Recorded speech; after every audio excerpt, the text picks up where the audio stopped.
বড় বড় আল্লাহওয়ালার কাছে এসে মাথা নত করে আর বলে, হুজুর, আমার মতো সন্ত্রাসী জমিনে আর কেউ ছিল না। আমি দিনে রাতে মানুষ হত্যা করতাম, আজ আমার দিলের মধ্যে পরিবর্তন আসছে। দওয়া করায় দেন, জীবনে আর কোনোদিন জাহান্নামের কাছেও যাব না, গুনাহের পথেও যাব না। আল্লাহ বলেন, এদের মতো বন্ধু যারা আল্লাহওয়ালা, এদেরকে সাথী বানায় সামনে আগাও।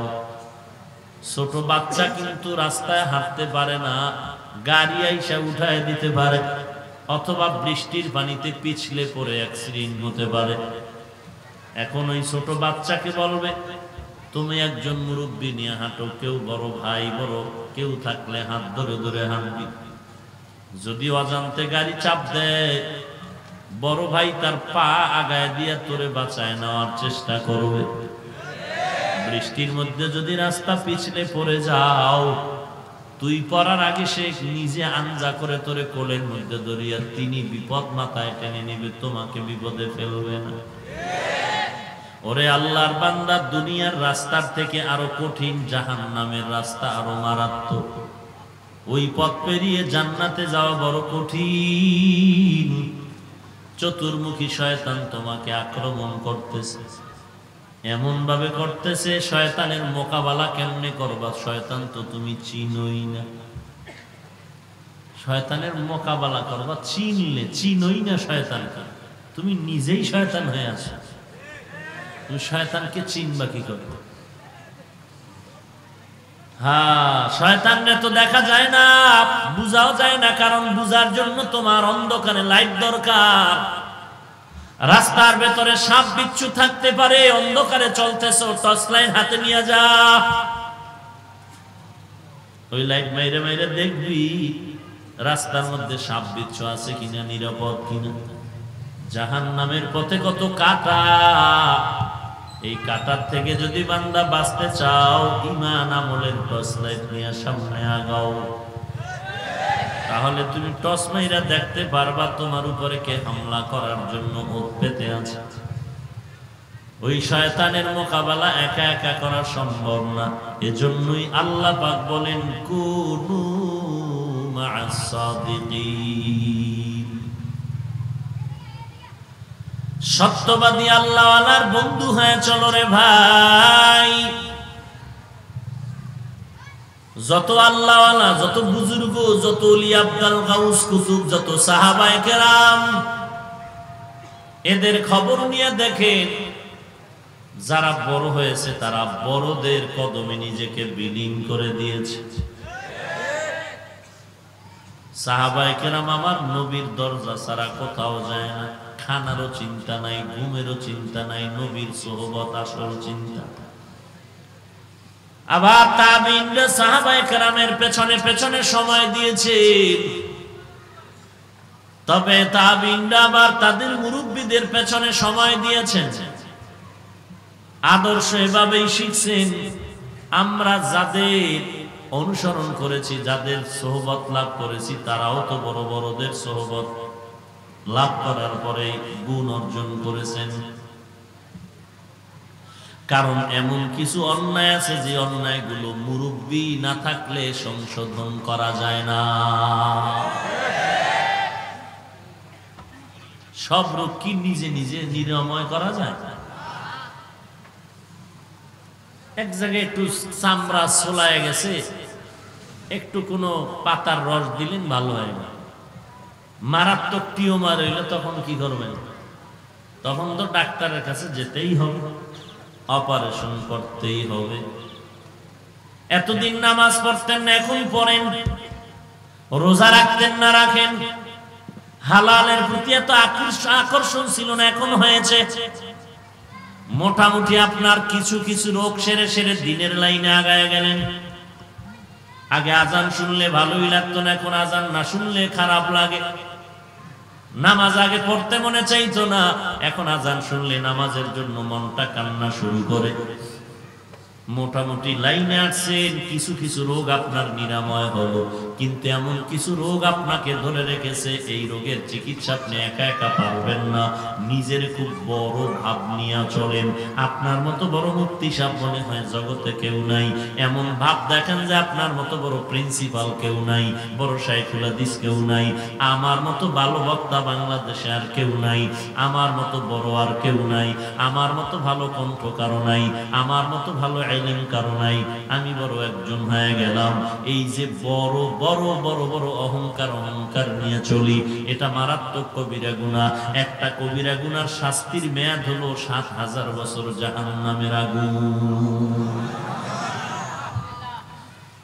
এই রোগ নাই? আর আপনারটা বাদ দেন। যাদের বয়ান শুনে চোখে পানি আসে, যাদের বয়ানে জাহান্নামের মানুষগুলো জান্নাতি রাস্তায় দৌড়ায়, ওই বান্দাগুলো দেখবেন ভোর রাতে কান্নার আওয়াজ।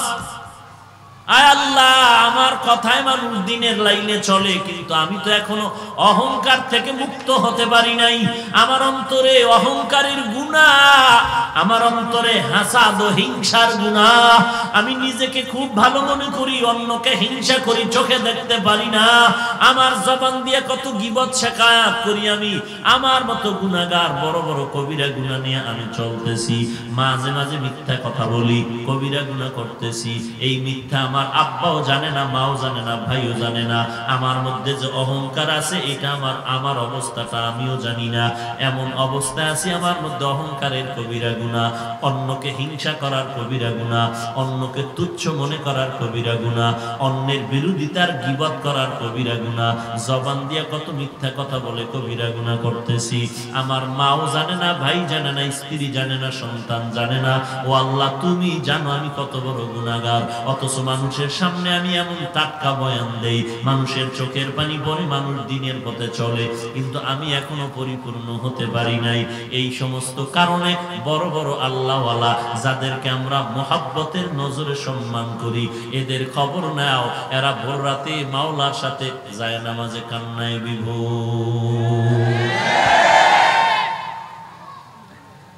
তাহলে এই রোগগুলো কেমনে সারা যায়? নিজে নিজে সারা যায় না। এই রোগ সারার জন্য রুহানি জগতের বড় ডাক্তারের কাছে যেতে হবে। যেই ডাক্তারেরা থার্মোমিটার দিয়ে দেখলেই, ধরলেই বুঝবে তোর রোগটা কি। বড় ডাক্তার কারা জানেন? বড় ডাক্তার বিশাল টাইটেল না, গ্রামেরও ডাক্তার আছে, হাত ধরে কয় তোমার রোগ এই, কয় আমি পিজিতে গেলাম, বার্ডেমে গেলাম, স্কোয়ারে গেলাম, এরপরে কি অ্যাপোলোতে গেলাম, ইন্ডিয়া গেলাম, কলকাতায় গেলাম, সিঙ্গাপুর গেলাম, আমার রোগ সারে না। একদিন কয় হুজুর, আমগো গ্রামের এক ডাক্তার আমারে দেখা একটা ঔষধ দিছে, আলহামদুলিল্লাহ আমি এত টাকা খরচ করলাম, আমি এখন মোটামুটি ভালো আছি। তাহলে এতগুলো ডাক্তার কেন টাকা খাইলো? কারো কোনো গুণগান নাই। এই ছোট ডাক্তারের গুণগান কেন? ডাক্তার কে বড় কে ছোট, ওই ডাক্তারের গুণগান হবে, বরত্ব হবে যেই ডাক্তার রোগ চিনে ঔষধ দিতে পারে। রোগ চিনতে হবে, এরপরে ঔষধ। ঠিক রুহানি জগতের ডাক্তার যারা মানুষের অন্তরের রোগ নিরাময় করে ঔষধ দেয়, এরা আল্লাহর খাস বান্দা। এরা বান্দার চেহারা দিয়ে তাকাইলেই বলতে পারে, ধরা লাগে না, তাকাইলেই দেখতে পারে কপালের মধ্যে গুনার আকর্ষণ দেখা যায়, কপালের মধ্যে গুনার ছাপ লেগে আছে। কথা বুঝেন না? এরে নবীর উম্মতের দল, এমন ঘটনা আমাদের আল্লাহওয়ালাদের ঘটনা আমাদের জানা আছে। সন্তান রাস্তা দিয়ে হেঁটে যায়, একজন বুজুর্গ পাশে দিয়া দাঁড়ায়, কয় সন্তানটার জন্মে দোষ আছে। জন্মে কি আছে? মাথা গরম হয়ে গেল, আপনি জানলেন কেমনে? কয় খবর নে।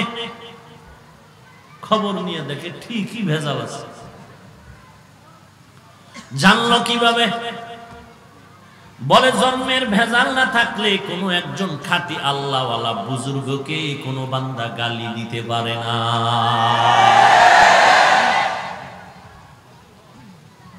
ভালো বাবার সন্তান, ভালো মায়ের সন্তান কখনো আল্লাহওয়ালা বুজুর্গ যাদের দোয়া করতে দেরি, কবুল হতে দেরি না, এদেরকে গালি দিতে পারে না।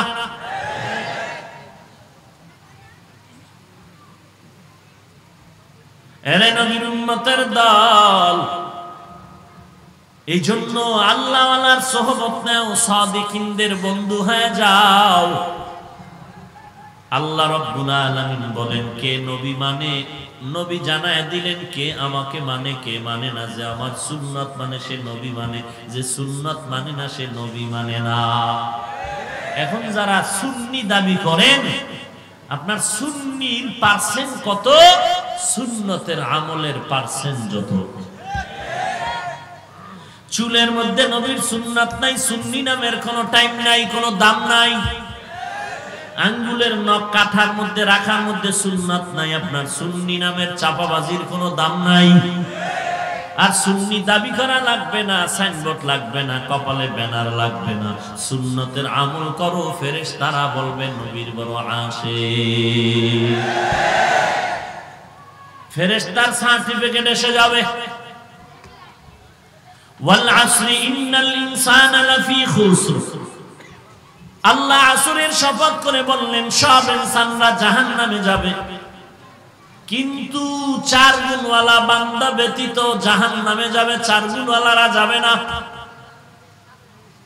4 গুণের মধ্যে 1 নাম্বার গুণের নাম ঈমান, 2 নম্বরে নেক আমল, 3 নম্বরে সৎ কাজের আদেশ, 4 নম্বরে অন্যায়ের পথে বাধা। প্রথম 2 গুণ হলো ঈমান আর নেক আমল, বান্দার সাথে আর আল্লাহর সাথে সংযোগ। বাকি যে 2টা গুণ, আদেশ দেওয়া নেকের দিকে, গুনাহ থেকে বাধা দেওয়া, এই 2 গুণের সম্পর্ক বান্দার সাথে বান্দা। আগের 2 গুণের সম্পর্ক বান্দার সাথে আল্লাহর। ঘুমাইতেছেন? কয় গুণওয়ালারা জান্নাতে যাবে? 1 নাম্বার গুণের নাম, 2 নম্বরে নেক আমল, 3 নম্বরে সৎ কাজে, 4 নম্বরে অসৎ কাজে বাধা দেওয়া। কথা ঠিক আছে? প্রথম 2 গুণের সম্পর্ক বান্দার সাথে, আর শেষের 2টা গুণের সম্পর্ক বান্দার সাথে বান্দা। ইমাম শাফি এমনি বলে নাই যে পাওয়ারফুল সূরা, এখন এখান থেকে আজীবনের জন্য সবক নিয়ে যান। ঈমানও আছে, আমলও করে, এরপরও জান্নাত পাবে না। সূরা আসর পড়লে বুঝবেন তারা জান্নাত পাবে না। ঈমানও আছে, নেক আমলও, টাইট করে পাগড়ি বাঁধে, লম্বা দাড়ি, দাড়ির মধ্যে মেহেন্দি লাগানো, তাহাজ্জুদ বন্ধ নাই, ইশরাক বন্ধ নাই, আওয়াবিন বন্ধ নাই, তেলাওয়াত বন্ধ নাই, সুদ নাই, ঘুষ নাই, মিথ্যা নাই, এরপরেও জান্নাত পাবে না। দায়িত্ব কয়টা? আরো 2টা দায়িত্ব তোমার উপরে আছে। জিবরাইল আমিন আল্লাহ এক এলাকায় পাঠায়, কয় এলাকার সব গুনাহগার মাইরা ফেলা। এসে দেখে এলাকার মধ্যে একজন বড় বুজুর্গ ইবাদত করে। জিবরাইল আমিন বললেন বুজুর্গর কি হবে? কয় ওরে সহসাইজ করো, কারণ এই বুজুর্গ শুধু নিজে নিজে আমল করেছে, ডাইনে বামে কাউকে দাওয়াত দেয় নাই। বুঝেন কিছু? এই পাগড়িওয়ালা, হাজী সাহেব 13 বার হজ করছে, অহংকার, আমার ছিল না? 13 বার হজ করছে, 30 বার বিড়ি টানা বন্ধ নাই, দাড়ি কাটা বন্ধ নাই। 30 বার হজ করলে কি হবে? লাব্বাইকের তো আমল তোমার মধ্যে নাই।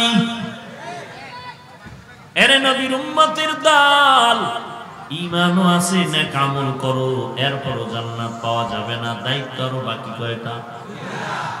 বান্দা তুমি যেমন ঈমানদার হয়েছো, আমল করো, তোমার অন্য যারা আছে তাদেরকেও ঈমানওয়ালা আমলওয়ালা বানানোর দাওয়াত দাও। তুমি যেমন গান শুনলে কানে আঙ্গুল দাও, গান শুনতে চাও না। বেপরদা নারী দেখলে সামনে নেকাব লাগাও, রুমাল দাও, দেখতে চাও না। তুমি একা একা গুনাহ থেকে বাঁচলে হবে না, তোমার অন্য যারা আছে তাদেরকেও বাঁচানোর চেষ্টা করা ফরজ। কুনতুম খায়রা উম্মাতিন উখরিজাত লিন-নাস তা'মুরুনা বিল মা'রুফ ওয়া তানহাউনা আনিল মুনকার। আল্লাহ বলেন, আমি আল্লাহ মুহাম্মদের উম্মতের সর্বশ্রেষ্ঠ উম্মত হিসেবে ঘোষণা দিলাম কোরআনের মধ্যে। কারণটা কি?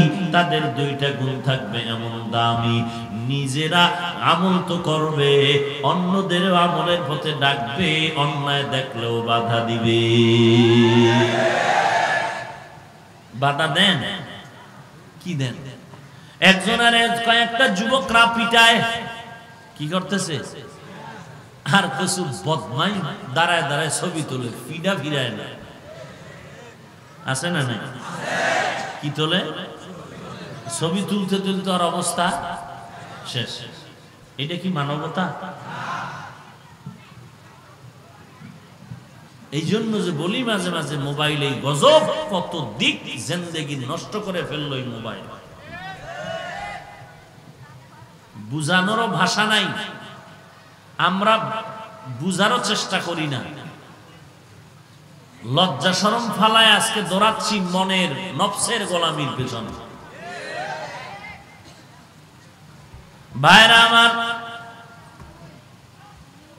তাহলে উম্মতি মুহাম্মাদি শ্রেষ্ঠ কেন? বিড়ি টানার কারণে? শ্রেষ্ঠর কারণ হলো দুইটা। নিজে আমল করবে, কাউকে দাওয়াত দিবে না, নিজে গুনাহ থেকে বাঁচবে আর কাউকে বাঁচানোর চিন্তাই করবে না। হ্যাঁ, উম্মতে মুহাম্মাদির শ্রেষ্ঠত্বের কারণ দুইটা। অন্যকে, মানুষে অন্য বান্দাদেরকে দিনের পথে ডাকবে, অন্যায়ের পথে বাধার প্রাচীর হয়ে দাঁড়াবে। আমার বুকের উপরে তুমি দাঁড়ায় যাও, তারপরেও এই স্থানে যাত্রা গান হতে দেওয়া যাবে না। हकीकत से तू दुनिया बेखबर है, दुनिया की नुमाइश पर नजर है। नमी गुयम के आज दुनिया जुदा बाश, बहर कारे के बाशी बा खुदा बाश। তাহলে এখন কি বুঝলেন? সূরা আসর দিয়া ঈমানও আছে, নেক আমল করে, জান্নাত রেডি। দায়িত্ব বাকি রইল কয়টা? ও বান্দা, তুমি একা ঈমানওয়ালা হলে হবে না, আমলওয়ালা হলে হবে না, অন্যদেরও ঈমান আমলওয়ালা বানাও। তুমি গুনাহ ছাড়লে হবে না, অন্যদেরকেও তুমি গুনাহ থেকে বাঁচানোর চেষ্টা করো। কথা বুঝেননি? কি বুঝলেন? নিজে ঈমান আমল না থাকলেও হবে, অন্যদের চেষ্টা করা লাগবে। হ্যাঁ, নিজের দাড়ি রাখার দরকার নাই, টুপি না থাকলেও হবে, দাড়ি না থাকলেও হবে, নামাজ না পড়লেও হবে, তবে ইসলামিক বিপ্লবের জন্য সবাইকে ডাকলে এইটাই জান্নাত। ইয়া আইয়ুহাল্লাযীনা আমানু কু আনফুসাকুম ওয়া আহলিকুম নারা। আল্লাহ বলেন, ও মুমিন, জাহান্নাম থেকে বাঁচো, আহালকেও বাঁচাও। আহাল কারা? আহাল কারা তাও জানি না। আহাল হলো বাংলার বাইরে ইন্ডিয়া। হ্যাঁ, এক নম্বরে নিজে বাঁচো, তারপরে আহালকে বাঁচাও। আহাল কারা? ওরে বান্দা, তোমার সন্তান, তোমার অধীনস্থ কর্মচারী, তোমার অধীনস্থ রক্তের আত্মীয় স্বজন, পিতা মাতা, ভাই বোন যারা, এদেরকে বাঁচাও। এরপরে তুমি তোমার প্রতিবেশীকে বাঁচানোর চেষ্টা করো। 3 নাম্বার হলো উম্মতের বাঁচানোর ফিকির করো। একদল উম্মত পাগল হয়ে গেছে, নিজের ছেলে মেয়ে স্ত্রীর চিন্তা করে না, বাইরের মানুষের চিন্তা। হায় হায়, অমুক এলাকায় নামাজ নাই, অমুক মসজিদে মুসল্লি নাই, অমুক এলাকায় নামাজ পড়ে না, অমুকের ছেলে নামাজ পড়ে না, অমুকের ছেলে পর্দা করে না, অমুকের মেয়ের মধ্যে পর্দা নাই, অমুকের বিবির কথা ভালো না, নিজের ছেলে মেয়ে যে খারাপ একবারও চিন্তা নাই। এরকম লোক নাই? নিজের চিন্তা নাই, হায় রে উম্মত, হায় রে উম্মত, উম্মতের কি হবে, উম্মতের কি হবে, তোর কি হবে এই খবর নাই। তোমার কি উপায় হবে সে খবর কে নিবে? উম্মতের চিন্তা তো আল্লাহ তাআলা চার দল মানুষের হাতে ন্যস্ত করেছেন। কয় দল? চার দল ব্যক্তি, চার দল বান্দা উম্মত নিয়ে ভাববে, উম্মতের চিন্তা করবে চার দল। সবাই যদি ইমাম হতে চাও, মুক্তাদি হবে তোর বাবা না বান্দর? সব ইমাম হইলে মুক্তাদি হবে কে? তোমার শালিক। সব ইমাম হওয়ার জন্য ভাবো, সবাই সভাপতি হইলে সেক্রেটারি কি হইবে? কি পাগলামি! সব দায়ী হয়ে গেছে। হাই মিয়া নামাজ পড়ো না কেন? সবাই ধমক, সবাই ধমক। সবাই দায়িত্ব তো আল্লাহ দেননি। একজন হবে ইমাম, হাজার হবে মুক্তাদি, চার দল হবে ইসলামের ঝান্ডা বহনকারী, আর গোটা দুনিয়ার কোটি কোটি উম্মত হবে এর অনুসারী। আলেম লাগবে না, বেড়া মাথা গরম হয়ে যায় মাঝে মাঝে। কান সাফাড়া এলাম দরকার এই বদমাস গুলো।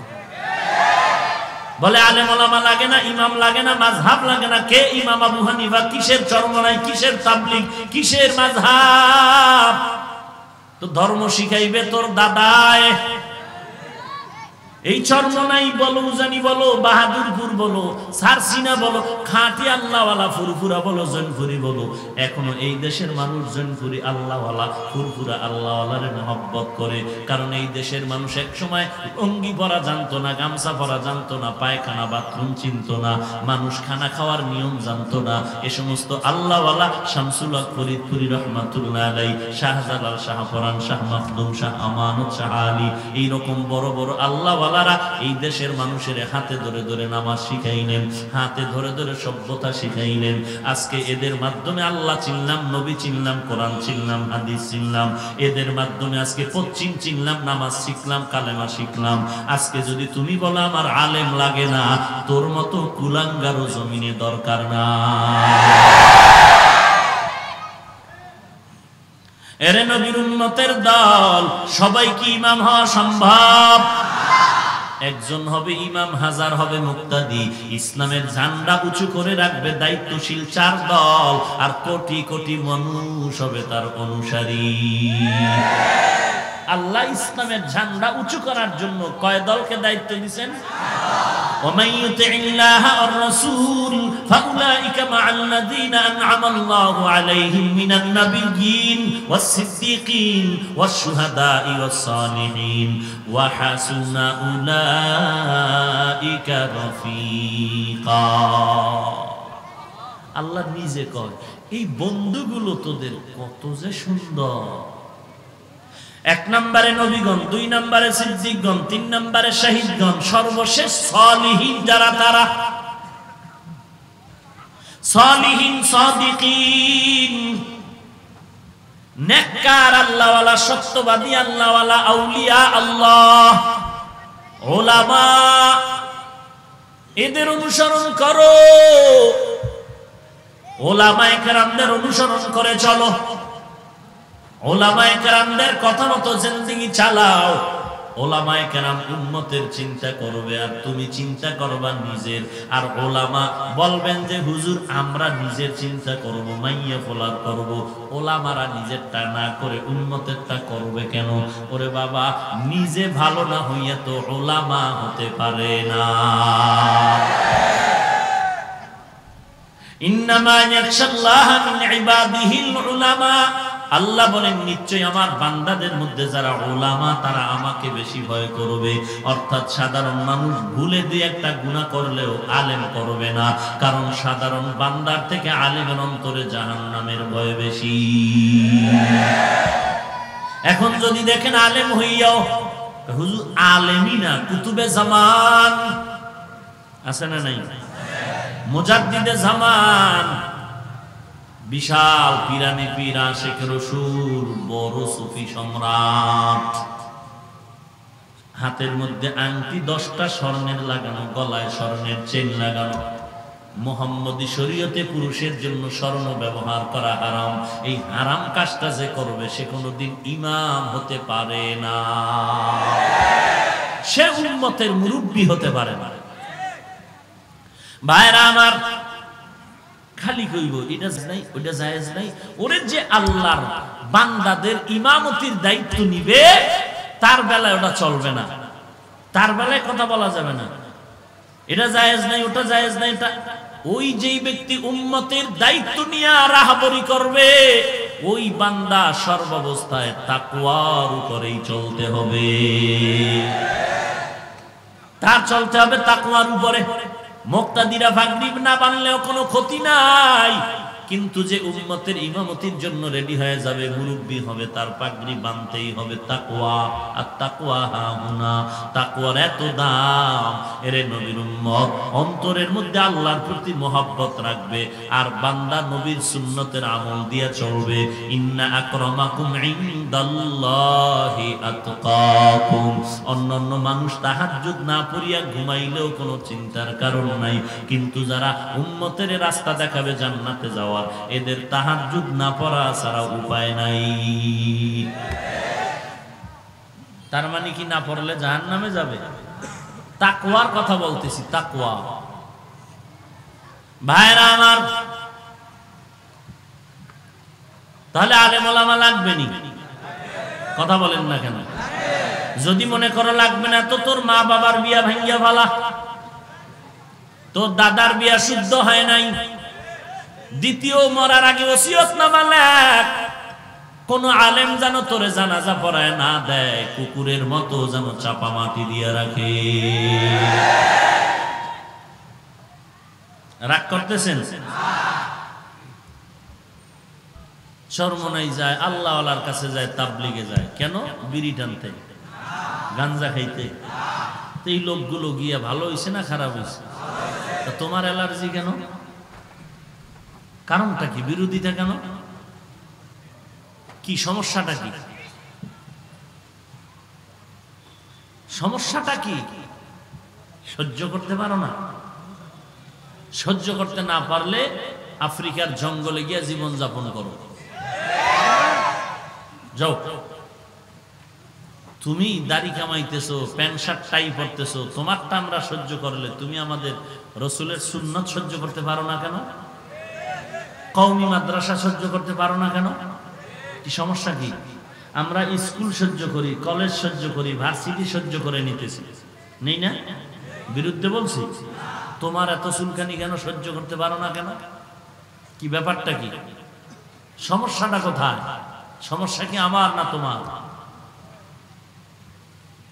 কওমি মাদ্রাসার সমস্যা না তোমার অন্তরের সমস্যা? তোমার অন্তরকে ধোলাই করো, তাড়াতাড়ি তাড়াতাড়ি, সময় নাই। আজরাইল যদি আইসা দেখে অন্তরে ময়লা, ফিডার থেকে বাঁচার উপায় নাই। সাবধান, আলা বিযিক্রিল্লাহি তাতমাইন্নুল কুলুব। সাবধান, তোমার অন্তরটারে আল্লাহর জিকিরের দ্বারা ইতমিনান করো, নিরাপদ করে রাখো, মোহাব্বতের নজরে তৃপ্তি দিতে থাকো। কারণ আল্লাহর জিকির ছাড়া পানি যেমন মাছ ছাড়া চলতে পারে না, মুমিন যারা আল্লাহর আশিক যারা জিকির ছাড়া চলতে পারে না। এই জিকির নিয়েও কত ধাক্কা ধাক্কি, হ্যাঁ? এই জিকির নিয়েও কি আসেনি ধাক্কা? হায় হায়, কেমন ধাক্কা বলে, তুই জাহান্নামের 0 পয়েন্টে গেছো গা, বলেনি? বলেনি? আচ্ছা, আমারে টেলিফোনে বললে না একটু বুঝতাম। আমারে টেলিফোনে বলতো যদি, হাফিজ ভাই তুমি আল্লাহর নামের জিকির করতে করতে তুমি জাহান্নামের চৌরাস্তায় গেছো, তাড়াতাড়ি ফিরে আসো। আমাকে একবারও বললো না, চরমনার পীর সাহেবকে একবারও বললো না, তাবলিগওয়ালা ভাই মুরব্বি যারা তাদেরকেও বললো না। ওই মিডিয়া বসাইয়া দূরে দূরে বসে হাজার মানুষের সামনে, মাইকের সামনে সমালোচনা করলা।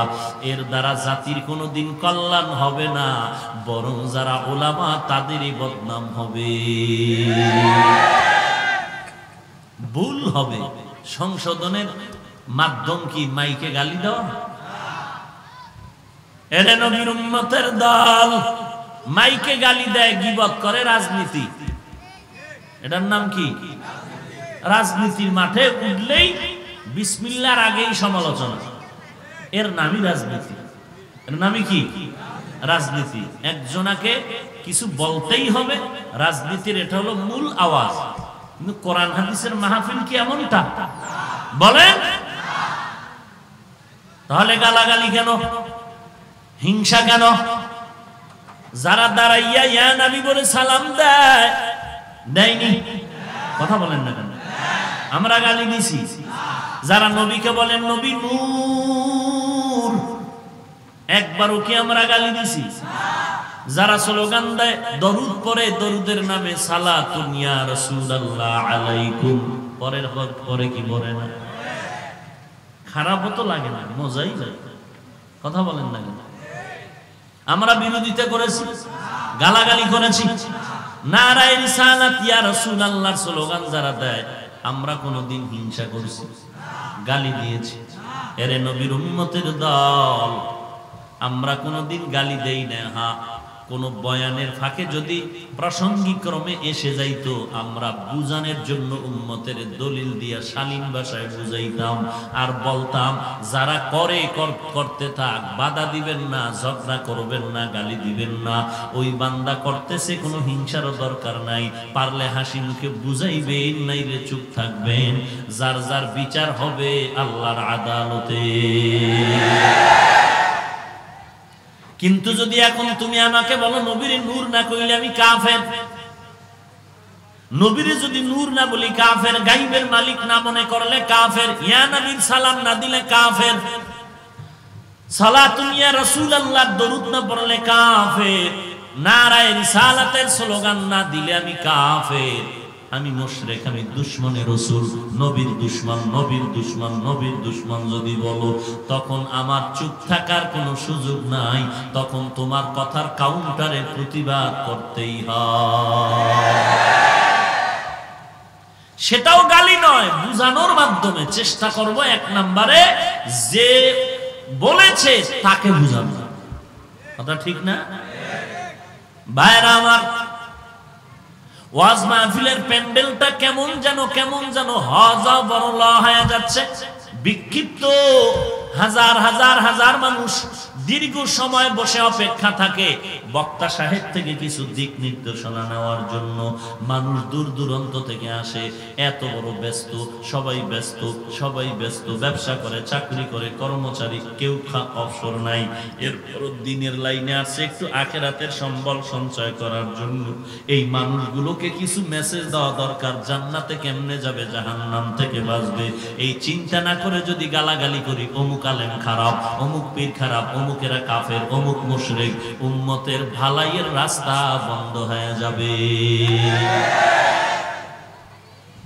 এখন বলবেন আপনি কি কম করেননি? এই যে মাযহাব মানে না, ইশারা ইঙ্গিতে তো কম মারেন না। আমার মারার কোন উদ্দেশ্য না, যতটুকু বলতেছি একমাত্র আপনারা যেন বিভ্রান্তে না পড়েন, এজন্য। আপনারা যেন বিভ্রান্তে না পড়েন, এইটা বুঝানোর জন্য। তারা বলেছে, তাদের উত্তর হিসাবে ইশারায় বলছে।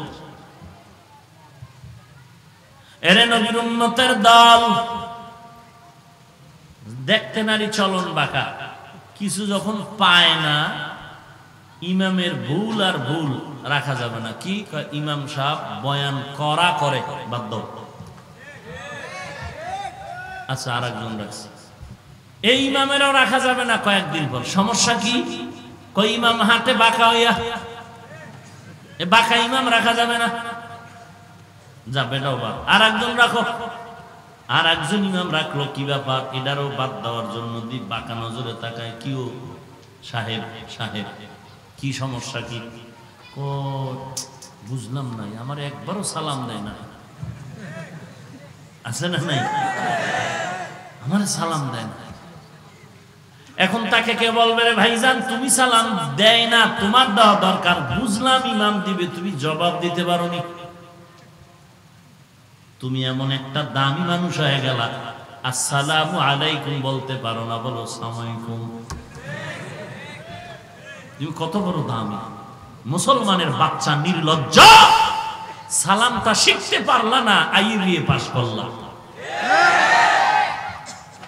ভাইরা আমার, আমি মুসলমান, আমার ধর্ম ইসলাম, আমার কোরআন, আমার কাবা, বাইতুল্লাহ, আমার কিতাব কোরআন, আমার আদর্শ মদিনার সুন্নাত। অথচ আমি সুন্নাত তরিকায় সালাম দিতে জানি না। সালাম দিলে সওয়াব কম না বেশি? এরে নবীর উম্মতের দল, আল্লাহ বলেন সব ইনসান জাহান্নামে যাবে। এই উঠে কেন? এই না উঠেন কেন?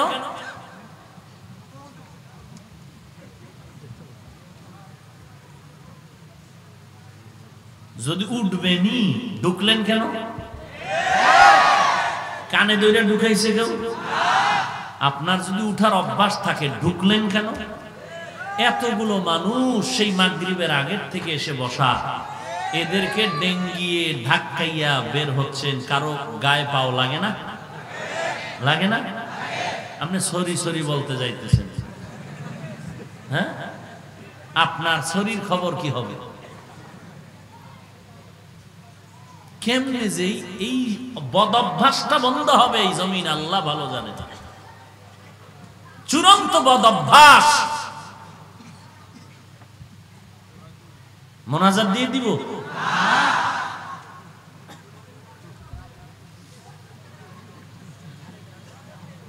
তার ঠিক আছে, আমি এখন চলে যাই না, ফজরের আগে এসে মোনাজাত দিব না।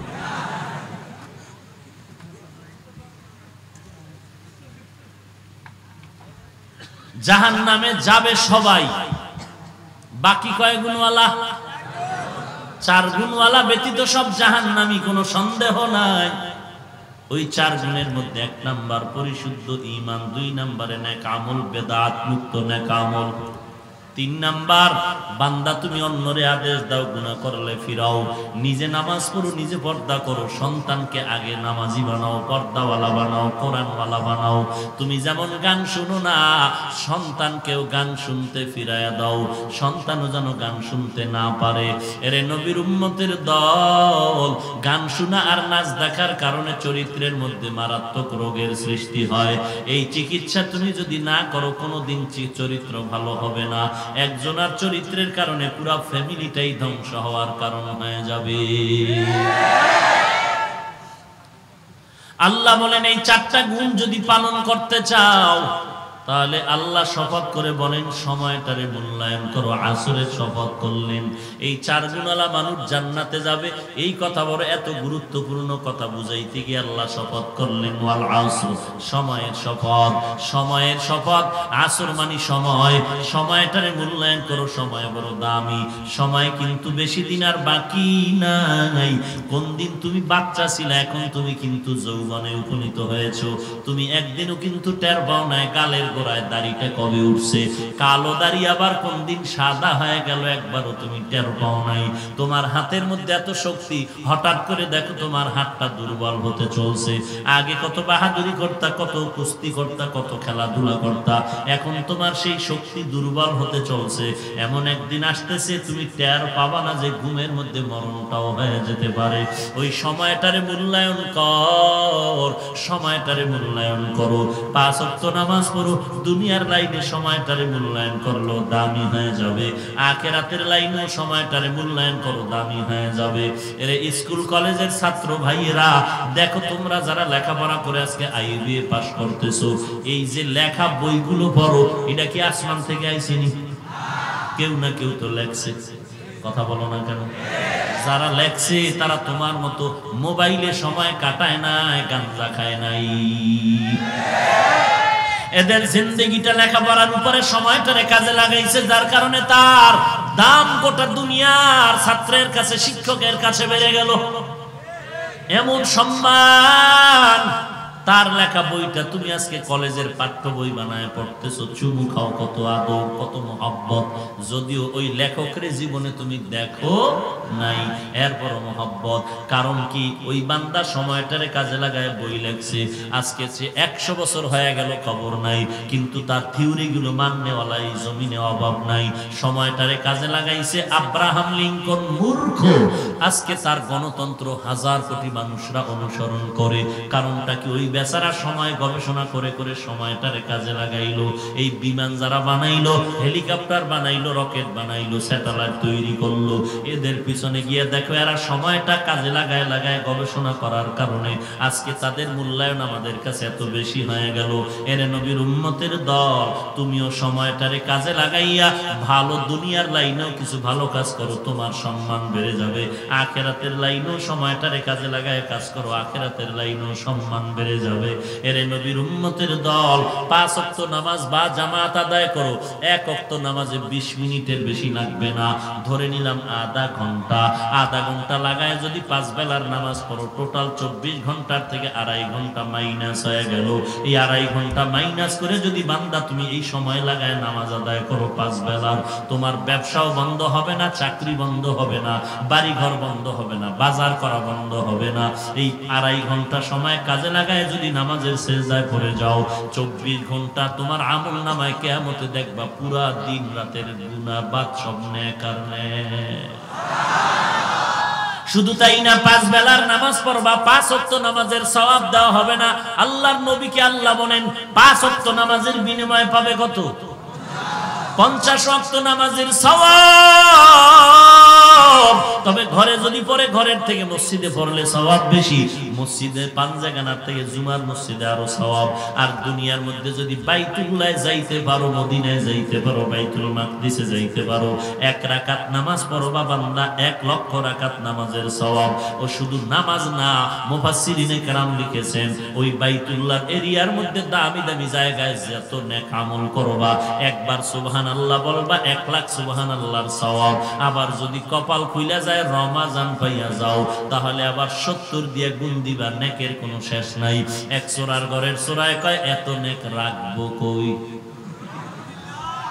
এত নেক একটুখানি নেকের তরে রোজ হাসরের মাঠেতে, বাবা ঘুরবে ছেলের পিছে, ছেলে বাবার আগেতে। আহাতে মন কঠিন দিনেতে আল্লাহ তোমায় ভুলবে না, ঠিক মতো পড়িলে নামাজ জান্নাত তোমার ঠিকানা। ঘুমের চেয়ে নামাজ ভালো, আর তুমি ঘুমাইও না, ঠিক মতো পড়িলে নামাজ জান্নাত তোমার ঠিকানা। আমার প্রাণের ভাই বোনেরা, জলদি করে উঠে যাও, ওযু করে তাড়াতাড়ি নামাজ পড়তে লেগে যাও। আহা নবী বেনামাজির শাফাআত করিবেন না, ঠিক মতো পড়িলে নামাজ জান্নাত তোমার ঠিকানা। ঘুমের চেয়ে নামাজ ভালো, আর তুমি ঘুমাইও না, ঠিক মতো পড়িলে নামাজ জান্নাত তোমার ঠিকানা।